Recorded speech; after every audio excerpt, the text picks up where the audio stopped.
Thanks.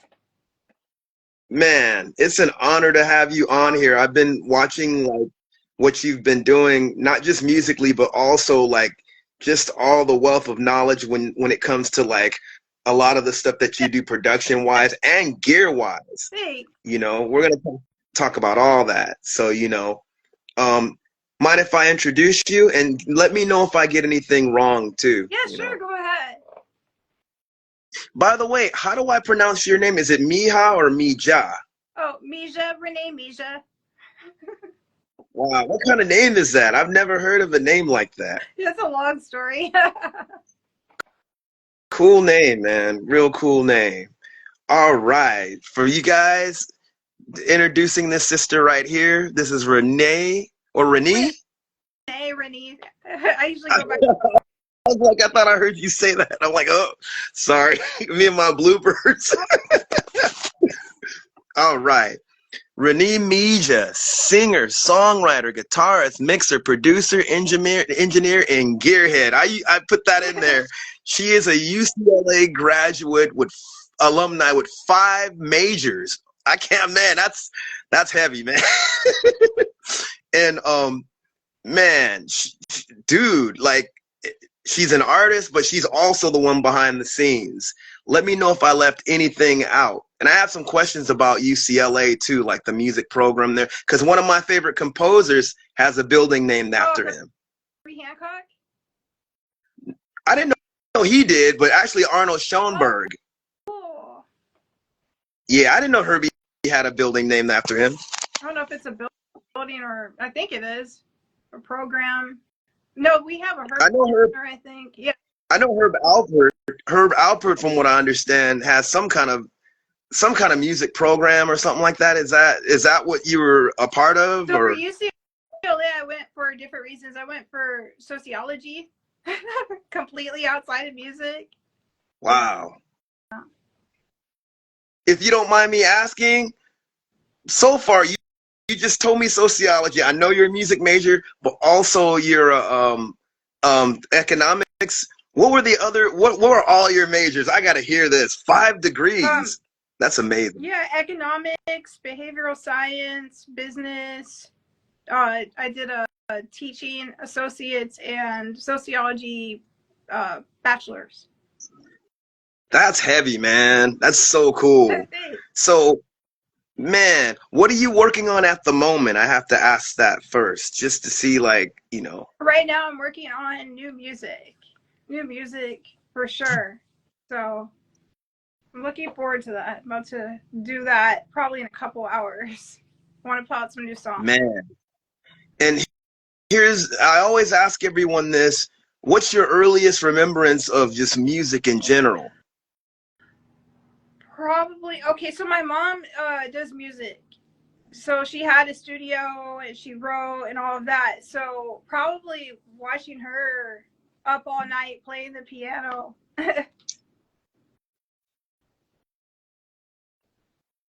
Oh, that's it. What about as far as like just how many instruments do you play? And man, I'm trying not to ask because I have a habit of asking 3 questions in one. So I'm trying to I do that sometimes because I get really excited. But how many instruments do you play? I know you play guitar, and you're an amazing guitarist, by the way. Thank you. Yeah, I play guitar, I play bass, I play a little bit of keyboard, not too much. And yeah, besides that, sing, program drums, do a little bit of percussion, not too much. That's cool, man. What got you into like just rock and roll and also like punk rock? There I am with the twofold questions. What got you into all that stuff? I'm curious, just because I know like the stuff that I heard from you, it has like a classic sort of pop punk, not necessarily comparing you to anyone, like Blink 182 or whatever, but it has a 80s meets 90s sort of pop punk vibe, So yeah, when I was a little kid, my first experience we were talking about like with music that I really liked was probably the Beatles. So the Beatles, Free as a Bird, like I liked a lot of classical music. And then a few years later when I was in middle school, I grew up in the Bay Area punk rock scene. So we had bands like Green Day, Rancid, like all these like huge pop punk bands like within, I don't know, we like a couple of blocks away from where I lived. So that was really inspirational being around that, like just seeing how that was. And then when I was in middle school, um, a friend told me about it and told me about punk rock, and I looked up the names and I like turned on the radio station and like, yeah, I loved it instantly. It's totally different than the style of music that was in my household, but it was still really cool. And then I got to meet a lot of those bands, and like that just kept me going more, because like I would go up to them and ask for guitar tips, and they would give me tips, and like sometimes listen to my music, and it was like, oh, this is, you know. So it just got me more and more into punk, and plus I loved hanging out in the punk scene as well. It was really fun.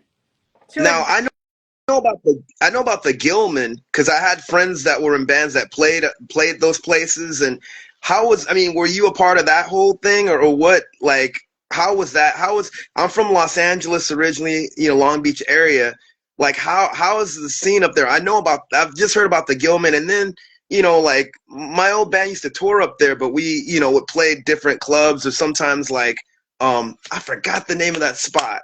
It was a spot that was like kind of, oh, in like almost like a hall, but I forget.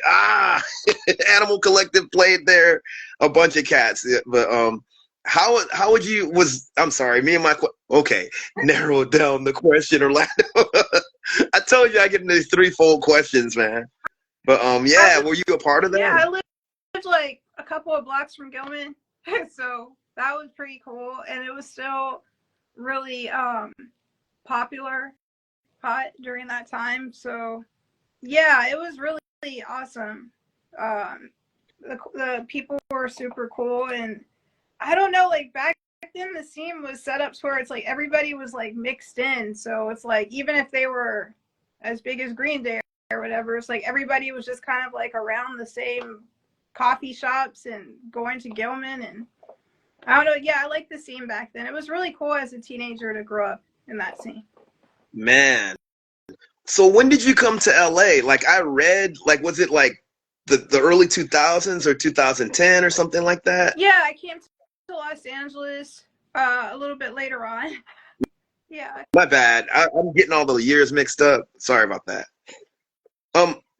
Versus Los Angeles, I mean, I'm sorry, up north, the scene there versus here, like, what would you say, just with your take, especially because you lived in both places? What's your take on both the similarities and the differences? I'm curious about that. Well, it's a different era kind of now, but like, I don't know, the punk rock scene in LA was a little different. It's like LA is a lot bigger. It's a lot more, as you know, like it's a lot more spread out, where the Bay Area was like very small. It was like a small town feel. And then LA was like spread everywhere from like Pasadena to Glendale, Long Beach, like huge. So yeah, it was pretty cool. I think, yeah, social media had a big impact though. Man, that's a trip, man. I always wonder, like, because I used to go up north at times and I really like the vibe up there, but everyone's telling me now it's so different when it comes to like just everything up there. Even cats that I know up there, they're telling me like it's a whole different vibe now. Do you still visit, or like? Yeah, I do, because most of my family's still up there, so I still visit. But yeah, it's a totally different vibe, totally different. Man. So I noticed that too. A lot of the punk bands moved to LA and then Vegas and like kind of spread out. So the scene is like kind of spread out, but you know, yeah, I hear it's not quite as indie in the Bay Area as it used to be, from what I hear. Man, what's funny, I always have three different things that come to mind when it comes to up north. I think of hippies, I think of the Black Panthers, I think of Guapale. I don't know why Guapale comes to mind.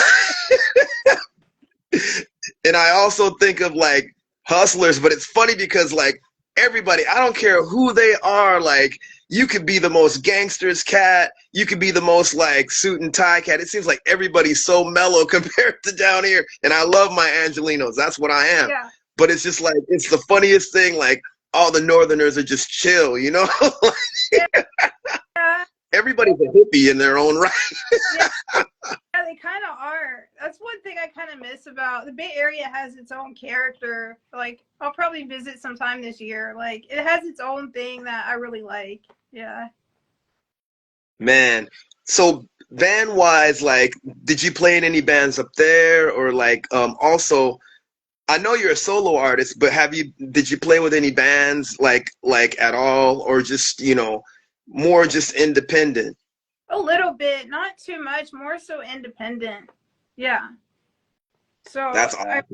I played a little bit with some musicians out there, but I didn't really get into playing with a band out there. Man, what got you playing music in general though? Like, I'm just curious, like, cause man, those guitar skills too, man, and you have a really nice voice. What got you into just wanting to play at all? Like, and especially even play punk rock. There's people, of course, punk rock has that DIY thing where it's just like anybody could do it. But like, even among the fans, like it's like a ratio of those that are just fans, and then some of the street fighting ladies and gentlemen out there that actually pick up an axe and just go for it. What got you into just playing and also just playing punk rock in general? Oh, I just wanted to make the music that I heard in my head, basically. Like, I love the music so much, and then I would hear different melodies and stuff in my head, and I'm like, I want to, learn to play it. So it took a while to get my skill set up. When I was like probably 12, 13, and then after a few years, I started finally, writing and just putting it all together step by step, and then built That's awesome. my studio. So now I'm, able to get like the sound that I want to have usually most of the time. What got you into, like, speaking of studio, what got you into the whole recording thing too? Like, and how old were you? Like, especially you mentioned like being a teenager when you got into playing and stuff. When did the recording stuff come in? Oh no, this man Instagram is not doing. Oh my, dude, this thing be tripping. Okay, now it started back. Instagram be on one, man. Man. So what got you into the recording aspect of it? Like, and were you like a kid when you got into that part? Yeah, that's a good question, because my mom had a studio. I wasn't allowed to use it. So I had to get my own equipment. And that's kind of how that started. But like, I just wanted people to hear my songs. So yeah, I started recording, and yeah, I guess that you could say that that's what did it. I'm trying to like I'm sure there's more, but that's what comes to mind. It's just interesting how like an interest like that, like, to be honest, and I'm gonna ask you about some equipment because of equipment that I've used, and I'll get to that later. But as far as like just even the interest, like you've taken not only like an interest in making the song, but also how it sounds, but also the minute instrument. What got you to start collecting guitars as well? And by the way, I'm a Gibson SG fan. One of these days, I'm going to get one when I have just some money to throw around. Oh, nice. Yeah, I'm a Black Sabbath fan, so hey, I think Eddie Hazel played one too.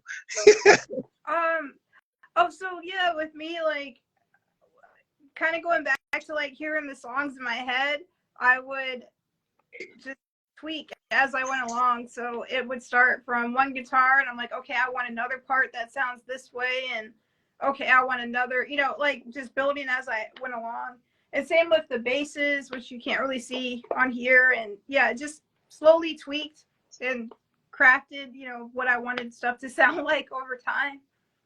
So it turned into acting, I guess. Who were your favorite, like, who were your favorite, not just musicians inspirationally, but also what albums got your attention as far as like just sound wise and like made you want to like get certain guitars because you wanted a certain sound? Yeah, I was into a lot of different albums, a lot of different bands. I don't know if I could name one, but mainly, again, just like the music I would hear from the punk rock bands I would listen to, like, and also I have a lot of other inspirations too. Like I like, you know, like Earth, Wind and Fire. I like some of like the 70s music was really well done. So it would inspire me to, let's say, you know, get a new preamplifier or a better bass quality tone or something like that. But yeah, there were a lot of different albums, a lot of different artists. Like, So I have to ask this, even with what you're saying, what would you say your favorite decade or decades were when it comes to recorded music? probably the 90s, late 90s. Mm. I feel like that was a really good decade because the technology, I feel like, was at its peak. So things were really high quality in terms of that, but also it was still analog. Yeah, when it started to switch to digital, that's when I wasn't really a huge fan of it. That was around probably 2010 or so. Man, well, I remember like looking things and searching on you and seeing a video where you explained how you weren't a fan of analog at first.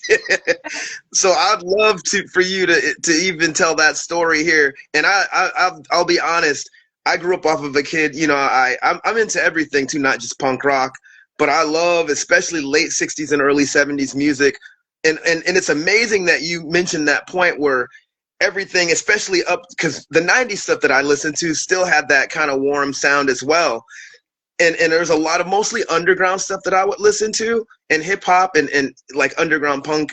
But it's interesting. That's a trip where you kind of like talked about like the cutoff of just analog in that sense, you know.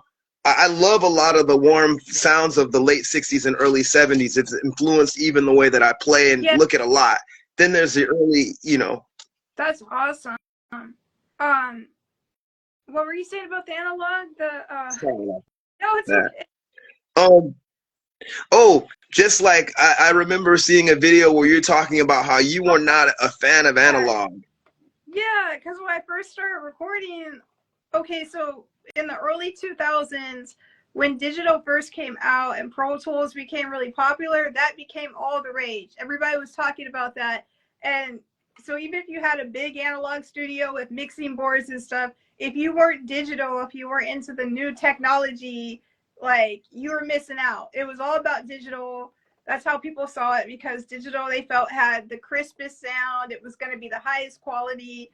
And so everybody started bloodied and putting a lot of money into digital, getting rid of their analog gear and stuff like that. So at that time, computer builds were still a fairly new thing. And I was able to get a computer, get a music program installed on it.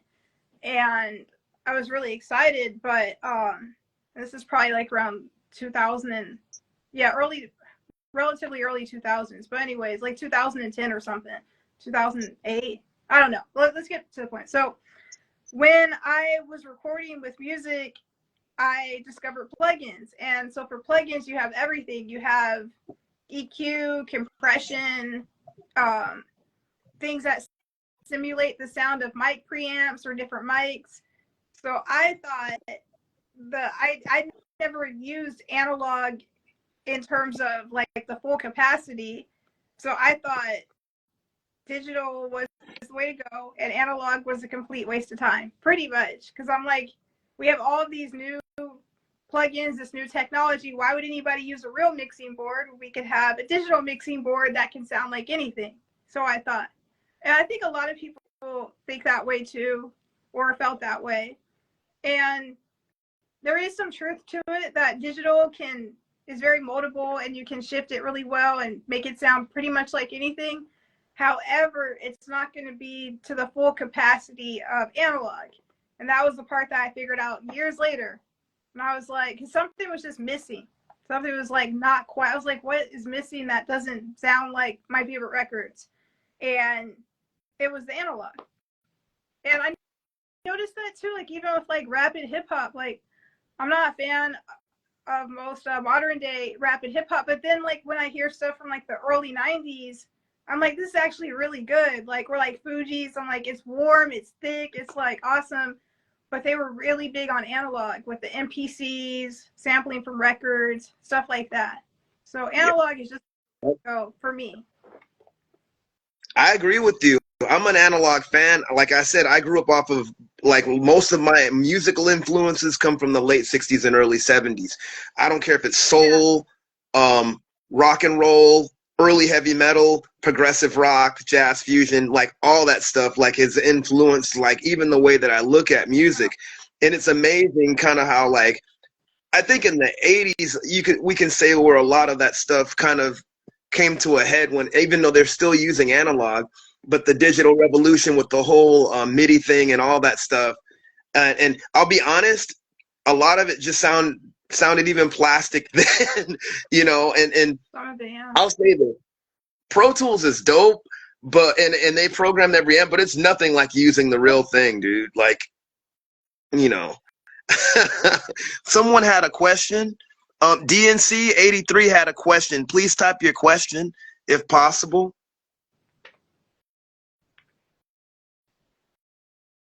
Sorry for the pause. I don't know if he. 80s, like you were saying, it sounds kind of plastic. It did, but it still had its own, like, character, which was kind of cool. Oh yeah, definitely. Now, in my opinion, they were more experimenting then, I think, because there's a lot of avant-garde stuff that kind of, like, the whole new wave thing. And then I'll be honest, you're gonna laugh at this story. And this is before I even knew anything about sound. My father knew way more about this stuff, you know. In the mid to late 80s, no, it was in the mid 80s, because, you know, I'm into new wave and, like, a lot of the what was hip hop at the time, you know. But at some point in the mid 80s, I got really burned out on, like, you know, no disrespect if you like these bands, I really was not a fan of Depeche Mode or OMD. I was just like, okay, this is just too much. Or a lot of the pop music during that time, everything was synthesized. It wasn't until I got into, you know, like, around that time I got into what people are calling classic rock and all the other stuff, that I found out what these synthesizers were for, and mellotrons and all that stuff, and just that rawness. So it gave me a better appreciation as a kid in the 80s growing up with that. Oh, so sorry. DNC83 said, sure. How do you know when a project is done? And also, he agreed with the analog recording methods are more robust. Yes, it is. But yeah, that's his question. How do you know when a project is done? That's like one of the best questions and hardest questions in music production. Man, sometimes you just have to draw that line. But usually, gosh, because I remember one of my favorite mixers, they asked him this question, and that's just one of those things. Okay, so I'll just go based on usually how it goes for me.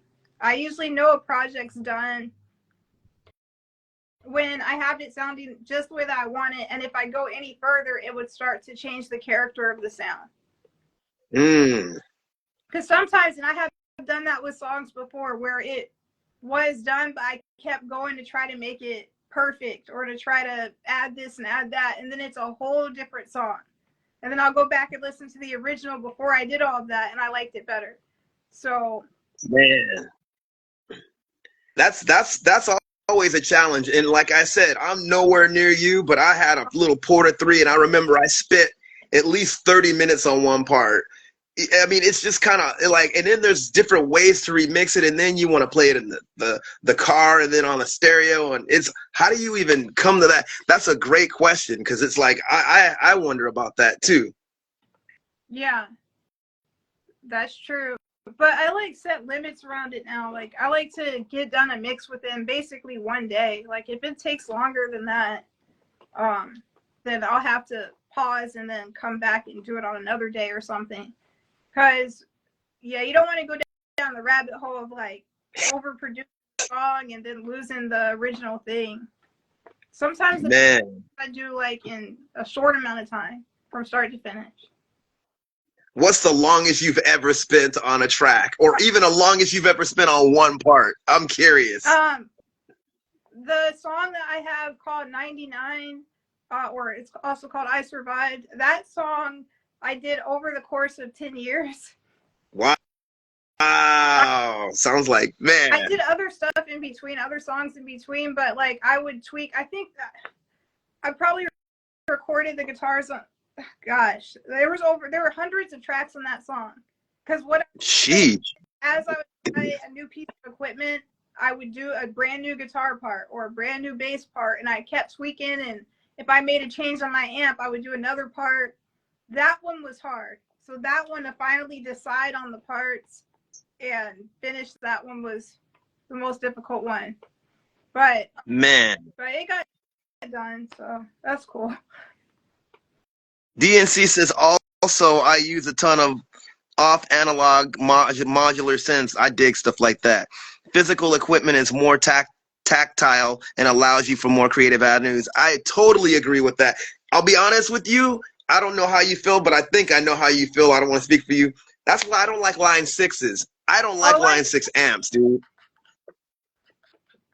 You can use it in the studio, but like live, I'm like, no, give me a pedal board. I'm good.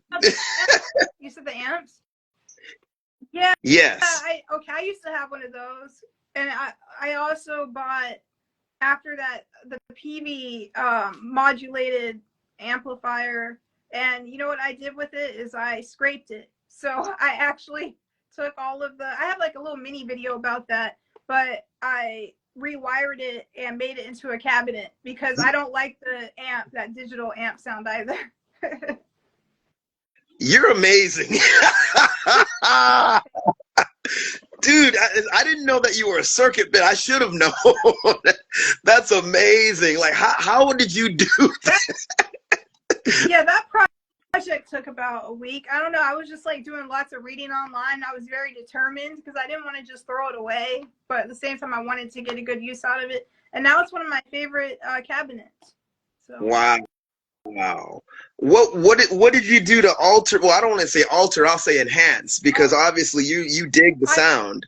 I bought the circuit board from, and I think in my video it shows the name of the company. It was actually really inexpensive. They're guys that like they don't mind making the wires and all of that, and so I bought it from them, and then I just followed the graphs and then reconnected it to the wires on mine, and it didn't. Actually, pretty straightforward. Sick. DNC says, he said, few things. Sorry, brother. I'm reading your comments. Sounds like me. I'll work on a piece for a full year if I have to. I feel you guys, man. Like, I'm not much of a recorder person, but I have pieces like that, you know? And he says, I agree. I started using tube amps years ago and haven't looked back. Oh, yeah, tube amps. I don't even dig, how could I say it? I don't even dig the combination, you know, the whole solid state thing. I like just regular tube amps, man. There's nothing like playing a roaring bass through a freaking tube amp that's just killing it, man. Like, especially if it's all distorted and overdriven, you know? Like. Yeah, I use tube amps too. I agree. Solid states have their place, but yeah, I like tube amps. They have more character, or they're more customizable too. Amazing, man. Now, I have to ask this, especially you being a guitarist. Amp-wise, PV versus orange amp, or it's just characters with whatever you're gonna work with. PV versus orange. Yeah. Ooh. If I was playing bass, I would go with the PV for sure. I don't mic I usually do direct in with my bass. But for amps, probably still would go with PV. But I like my orange. I love, man, I like both. That's why I don't have one, but man, every time I've played out of them, I'm like, dude, like, yeah, that orange, man, yeah. That stuff is on point. Man, musical influences, I know you kind of touched on some things, but what individual artists, you know, inspired or influenced even like things that you're about, if you don't mind me asking? Like, yeah, I like NoFX, Garbage, Smashing Pumpkins, AFI, Radiohead. You know, that's not punk rock, but they do a lot of really cool stuff with analog. A lot of different bands. Yeah. That's cool, man. Now, as far as like just instruments, like what got you into looking into instruments? I think I probably asked this before, but I really wanted to kind of like there's people that probably just don't really get into that aspect of it when it comes to like, okay, Fender versus like Rickenbacker versus, Yeah. like what got you even looking into that clearly? Just like, Um, what got me into like the differences between like the different brands and stuff like that? yeah, Well, okay, so it did help that my mom, okay, so since I was around a lot of musicians growing up, that helped tremendously. So I would get to test out their guitars, whether it was a Gretsch or a Les Paul or a Fender, an Ibanez. And since I was able to test everything out, it kind of helped me to shape out like, okay, I want to get an Ibanez. Okay, I want to get a Fender. I like this sound about it. I still really like Fenders. Um, every like or yeah, Telecasters. Like I was able to kind of gauge over the years from trying out different pieces of equipment. That helped. that's all. Yeah. So like, Now perform. Well, I'm sorry. oh no, it's okay. Like if people like can go to a studio, like some of the studios they'll have like 20 different guitars and stuff like that or basses. That's very helpful because you can kind of sample them and listen to them and kind of determine which ones you like for what reasons. Man, another, sorry Oh, for all these questions that I'm kind of running around the rosying with. Do you think, now there's some people that will use analog and digital together. Do you think that they have a rightful place when used together? I feel I love the warm sound of analog, and maybe, I mean, of course we could use digital as like almost like a capsule or whatever, like saving stuff and enhancing things. I don't know about the well, analog's always good for everything, but yeah, what do you think about that? yeah, almost all of my recordings, I mix a little bit of digital with analog because I still use the DAW. I still like to back up everything to like Studio One or something like that. And then sometimes I'll make, additional tweaks on there, like change the volume or, just like little corrections. It's extremely helpful for if I record, let's say, 5 guitar tracks and I want to pick the best 2 of them. Digital is perfect for sorting all of that out and lining them up. So I always use a little bit of digital for stuff like that. But That's it all cool. depends on the song. I notice the songs where I do more analog, let's say 90% analog, I'm always happy with that. But the songs where I try to take a shortcut and just record the stuff through digital, I always kind of regret it because I can hear the difference by the end of the song. Man, do you teach, like, I know you're a teacher, but do you teach stuff like what you're doing studio? And I know you have your YouTube channel, but do you do like class, like if I wanted to have a class with how do I get my Porter 3, because I have a Porter 3, but I want to mix my old 4-track tapes so I could have it, like save it. Like I don't really know, like, like, do you teach stuff like Well, that? I haven't done it in person, but I am open to it. But mainly through my YouTube channel, I'll be doing more stuff like that. But yeah, I'm open to exploring different avenues. Yeah, we'll see in the future. Another thing, this, and I hope this doesn't sound too controversial. Do you meet many women, let alone black women like yourself? And especially, I know that there has been producers that, that women that have been producing for a long time, and even, of course, sisters, like, but like as far as like in ratio, and do you, not to bring anything negative, do you ever get, because I talked to another guy, he's another LA guy, Evan Taylor, and he's amazing. You got to meet him. He has like a studio with like a lot of analog stuff too. But he was telling me like just some of the opposition that he's gotten just because of the stuff that he has. Like, have you faced anything like that? And a lot of it, unfortunately, I'll say it, I'll be blunt, like a lot of it has been actually racial because people think that, well, heck, you're not supposed to. But even if it wasn't, like whether it's based on you being a female or even being black, I'm just curious. And if you haven't, good. If you have, I'm just curious. Like, Oh yeah, for sure. I grew up with that, so that was really easy for me. My mom being, she was like early, way early, because back in when she was doing '90s, there weren't women that had their own recording studios and stuff like that and were knowledgeable. And she's more like, if I had to pick an artist to describe, like John Legend type of music. So it's like a woman that was composing, playing piano, and she's super pretty, but she didn't rely on men. She did her own thing. Like, she had a lot of opposition from males and also being a person of color. And I got to see and watch and witness all that. So that was just like nothing but like, so yeah, when I got older, yeah, no, I don't really know anybody else. But yeah, I've gotten a lot of opposition and there's a lot of like competitiveness, but it's like, it's good now. Like it's fine, but like, yeah, I had to deal with it. Because like, especially like when it comes to like gear and stuff like that, it's like almost 100% males, and it's always been that way.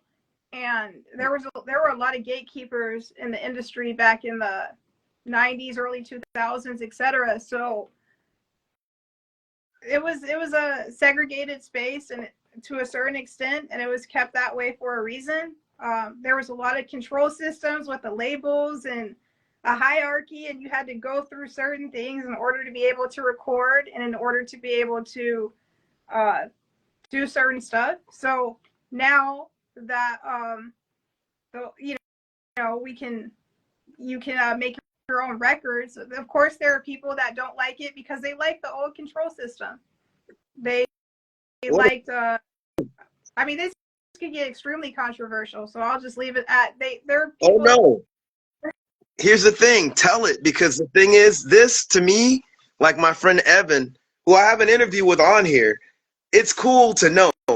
That way, you know, like especially amongst us, we know who to support and why. That's why I do this. I like promoting what you're doing. And also, we want to hear about this.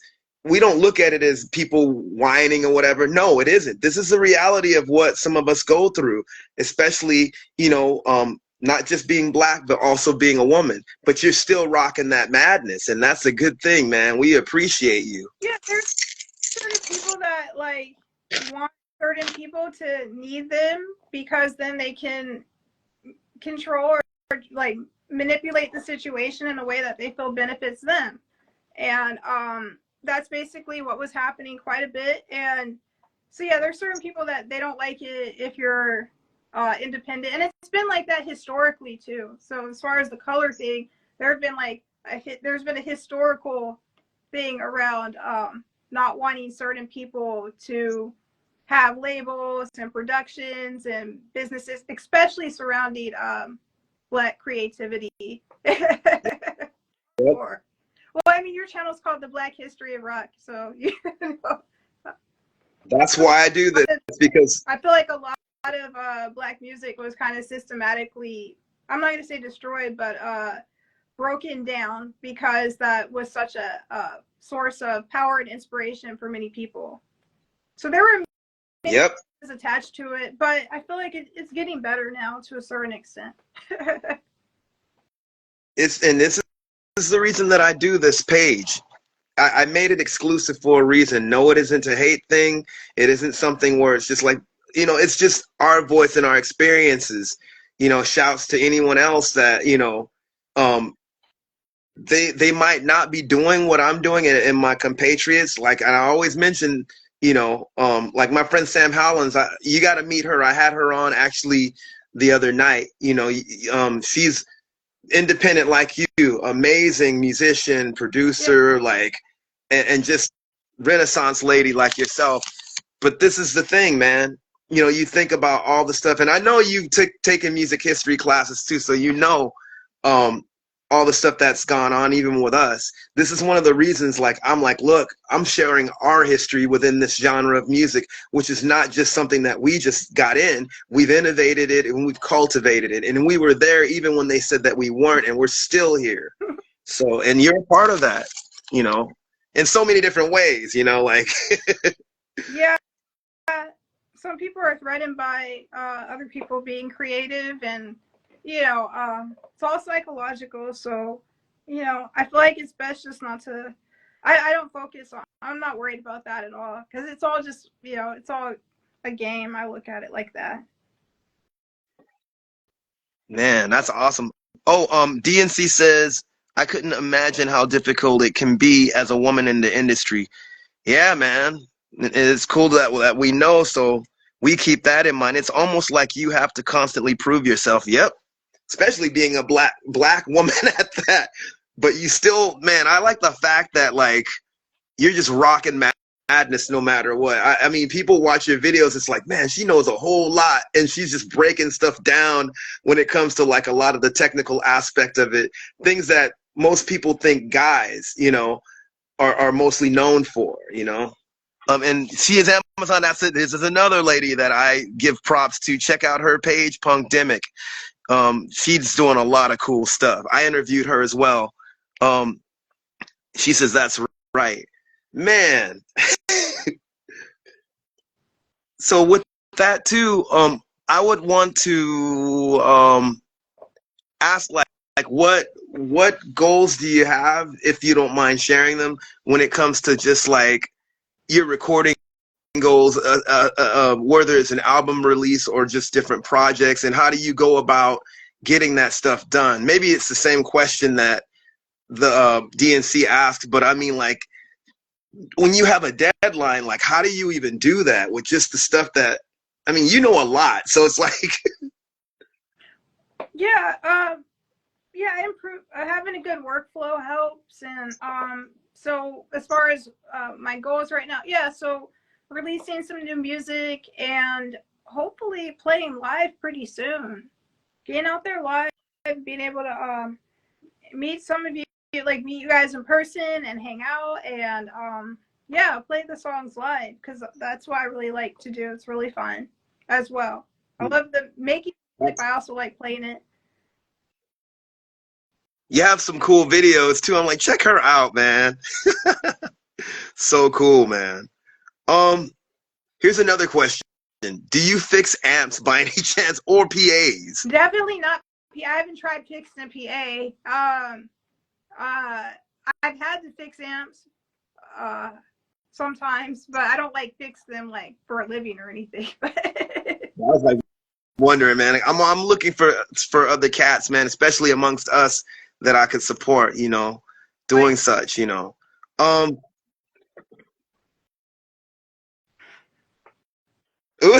Sorry, I'm like, I didn't know what you were saying. No. Heavy, man, real heavy. If you don't mind me asking, can you give your mom's name out? Like, is she like somebody, like an artist that like you probably are trying to just like say, okay, I don't want too many people to know because she's really, really famous, and I don't want people to hit me up. Some people are like, no, yeah, her name's L'Oreal Michelle. Yeah, you could look her up, but yeah, L'Oreal Michelle.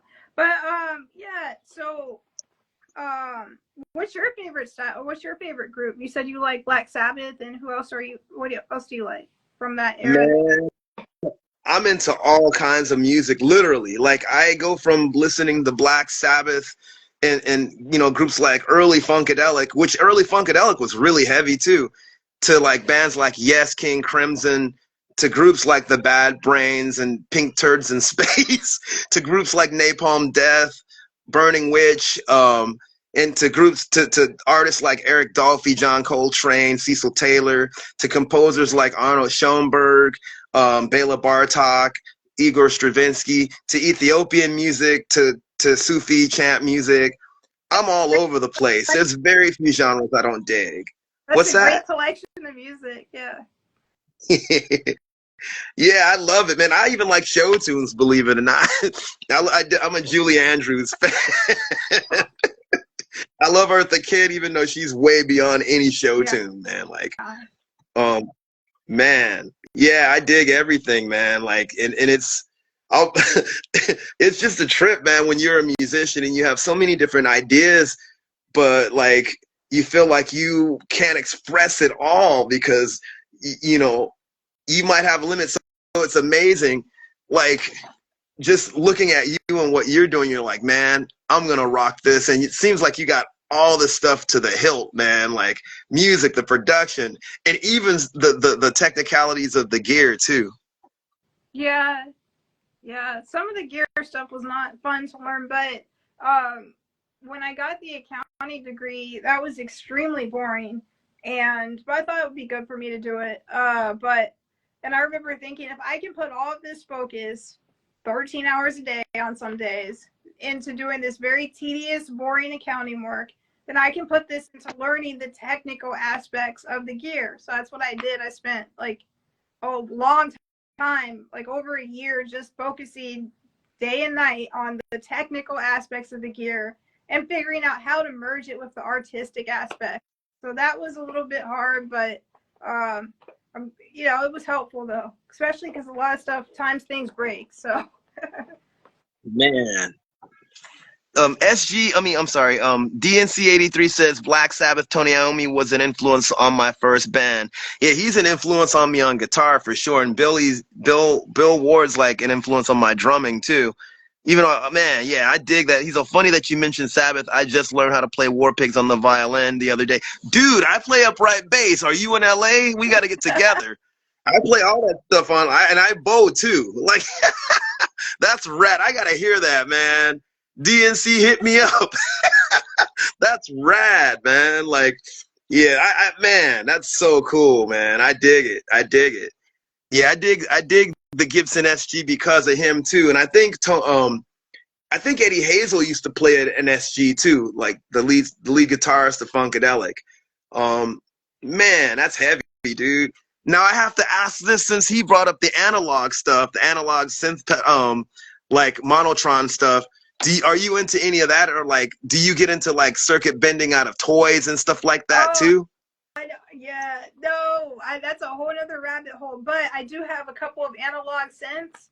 I kind of purposely limited to just 2 synths because once you get into the modulation and stuff, that's a whole nother almost genre world. You can really just keep going with that. I feel like forever. So, which is great. You have a big patchboard in your room with those wires that you have, like Keith Emerson, Kurt Herbie, and all these guys, that big old wall where they're plugging all these inputs for oscillators. I dig that stuff. Yeah, maybe one day.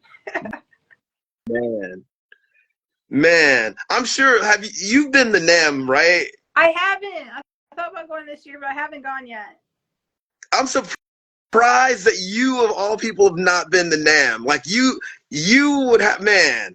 They need a booth for you personally. Like, I kid you not, man. Like you would totally dig it, man. Like, man, meet everybody there too. It seems fun, dude. I'm sure people admire, like, like they admire what you do, like seriously. And it's cool. Like, just I thank you for even coming on here and just even like, like sharing with us as well. Like, cause it's cool. And this is the last day too, man. I'm like, yay, we got you on, man. Like, seriously, I've been following your content. It's been a while. It's been probably over a year, and I'm like, oh man, it's cool. Like you not only play, but you're actually like on the wheels, the stills, and also like fixing the equipment and the guitar and stuff. Like, man, what a trip, man. There's a modular unit right behind. What is this modular unit? I think I hit the wrong button here. Is he talking about the mixer? That's a huge mixer. What? That's an old school. It's an old school mixer too. Yeah, this was back when they were still made in Europe. This was made in England. It's a very good old mixer. But man, that's awesome. Oh, he's talking about right behind him. Dude, like what whoa. That's awesome. Yeah, I think I've seen his pictures. I think I know what that is. He's got crazy setup.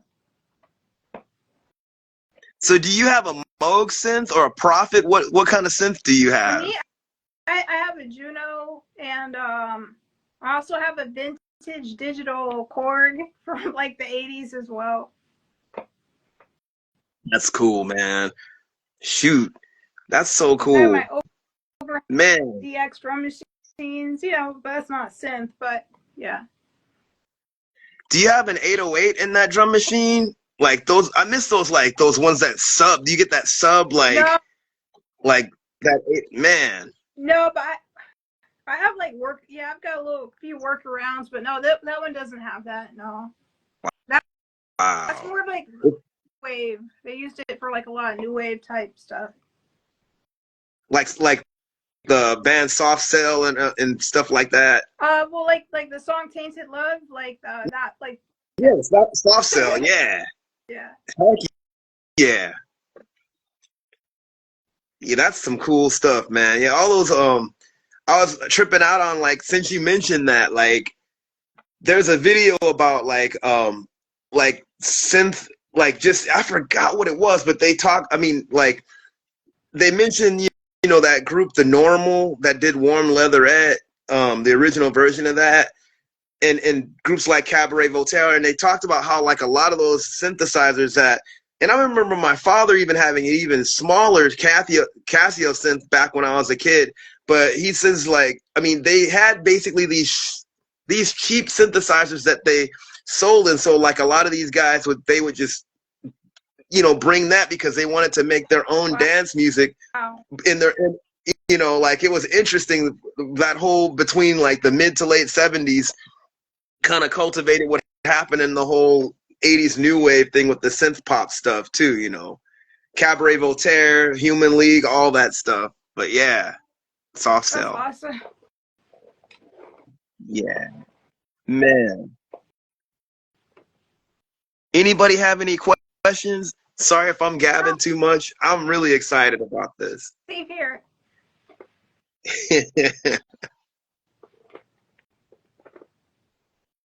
Man. Oops. I'm sorry about that. Were you showing your No, synth?